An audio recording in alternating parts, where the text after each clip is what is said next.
Welcome to new lesson. देखिए, email subscribers के साथ एक चीज बहुत इंपॉर्टेंट है। देखिए, अगर आप देखेंगे कोई भी एक्टर हो, सेलिब्रिटी हो, उसके साथ सबसे ज्यादा कनेक्ट इंसान कब करता है? जब उसकी पर्सनल नेचर की चीजें बाहर आती हैं। फॉर एग्जाम्पल, एक बार अमिताभ बच्चन को चोट लग गई थी। वो कूली या कोई मूवी थी, उसकी शूटिंग कर रहे थे, उनको चोट लग गई थी। तो बहुत सारे लोग उनके लिए प्रे कर रहे थे, बहुत सारे लोग उनके साथ और कनेक्ट हो गए। क्यों? क्योंकि उन्हें उनकी पर्सनल नेचर की चीज पता चली। वो एज अ ह्यूमन उनके साथ कनेक्ट कर पाए, उनकी भावनाएं जो हैं वो उनके साथ जुड़ी। तो हमारा भी यही गोल है कि जो हमारे ईमेल सब्सक्राइबर्स हैं उनके साथ मेरे इमोशंस जुड़े, वो मेरे साथ एज अ पर्सन जुड़े। उसके लिए जरूरी है कि उन्हें मेरी पर्सनल जर्नी पता हो। क्या पता हो? Personal journey. देखिए, हम सबकी पर्सनल जर्नी अलग अलग है, ठीक है। हम सबके अलग अलग चैलेंजेस रहे हैं लाइफ में। हमने अलग अलग प्रॉब्लम्स को फेस करके हम लाइफ में आगे बढ़े हैं, ठीक है। तो हम सब में कुछ ना कुछ यूनिक है जो हम लोगों को बता सकते हैं और उनके साथ अच्छे से कनेक्ट कर सकते हैं। तो ये पर्सनल जर्नी हमें अपने सब्सक्राइबर के साथ शेयर करना जरूरी है। और पर्सनल जर्नी हमें अगर शेयर करनी है तो मुझे उनके साथ इमोशनल बातें शेयर करनी होंगी। किस प्रकार की बातें शेयर करनी होंगी? इमोशनल नेचर की बातें शेयर करनी होंगी अपने पर्सनल जर्नी की, ठीक है। तो अब सवाल है कि ये वाली ईमेल्स में चैट जीपीटी से कैसे लिखवाऊं। इन ईमेल्स की कुछ खासियत होती है, ये बड़ी इनफॉर्मल होती है, बड़ी इनफॉर्मल होती है।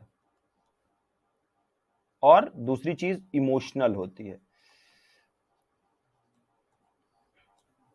ऑलराइट, तो एक एग्जांपल लेते हैं। मान लीजिए कि डिजिटल मार्केटिंग की बात करते हैं। कि मान लीजिए कि आप डिजिटल मार्केटिंग का कुछ सेल करते हैं और इसी में आप लोगों के साथ इमोशनली कनेक्ट होना चाहते हैं। तो आप अपनी एक पर्सनल जर्नी शेयर करना चाहते हैं। आप क्या जर्नी शेयर करना चाहते हैं? आप बेसिकली एक मैसेज देना चाहते हैं कि लोगों को कभी भी गिव अप नहीं करना चाहिए। आप क्या जर्नी शेयर करना चाहते हैं? कि भैया गिव अप मत करो। और इसके लिए आप अपना एक लाइफ सिचुएशन बताना चाहते हैं, जहां पे आपने आपके इनिशियल 25-30 कैंपेन्स जो थे वो बड़े अनसक्सेसफुल रहे और आप बड़े निराश हो गए थे उससे। और बट आपने गिव अप नहीं किया। आप और चीज़ें सीखते रहे, आप मेहनत करते रहे एंड फाइनली आपने एक ऐसा कैंपेन बनाया जिससे कि 5x का ROAS आया, ठीक है। और फिर आप उसके बाद कभी पीछे मुड़ के आपने नहीं देखा, ठीक है। तो इस प्रकार का कोई सिनेरियो आप उनको बताना चाहते हैं, है ना। तो अभी चैट जीपीटी से हम इसके बारे में कैसे ईमेल लिखवा सकते हैं वो देखिए। तो सबसे पहले मैं गया चैट जीपीटी पे। यहाँ पे मैंने न्यू चैट लिखा और मैं इसको लिखूंगा, right a very informal and emotional email based on email for my subscribers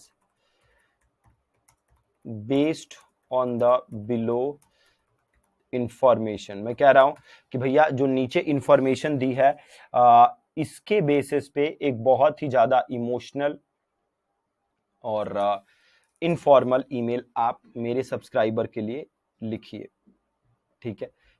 ऐसे मैंने उसको बोला, ठीक है। तो अब हम इधर क्या कहेंगे? हम इसको कहेंगे अपनी सिचुएशन बताएंगे, ठीक है। कि when I started my career in digital marketing, my initial 20 campaigns flopped. They generated zero revenue, but my 21st campaign was a hit and it generated an ROAS of 7x. I want you please give a positive message through this and write a emotional email. ठीक है, कि इसे एक positive message दो और एक emotional लिखो. देखो लिखता है फ्रॉम फ्लॉप्स टू विन. ठीक है, I hope this email finds you in high spirits and ready for some real talk.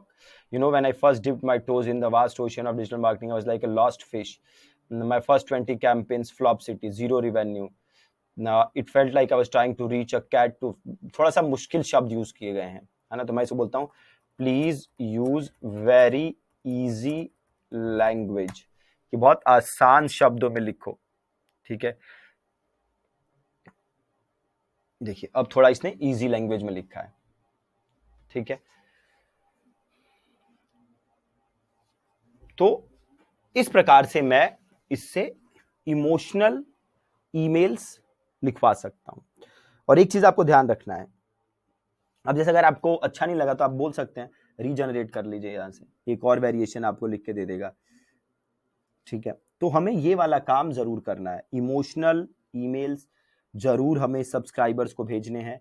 ये आपके कन्वर्जन के लिए, आपके ग्रोथ के लिए और लॉन्ग रन बिजनेस के लिए बहुत ही ज्यादा इंपॉर्टेंट है. इस चीज का आपको ध्यान रखना है. Alright, thank you so much.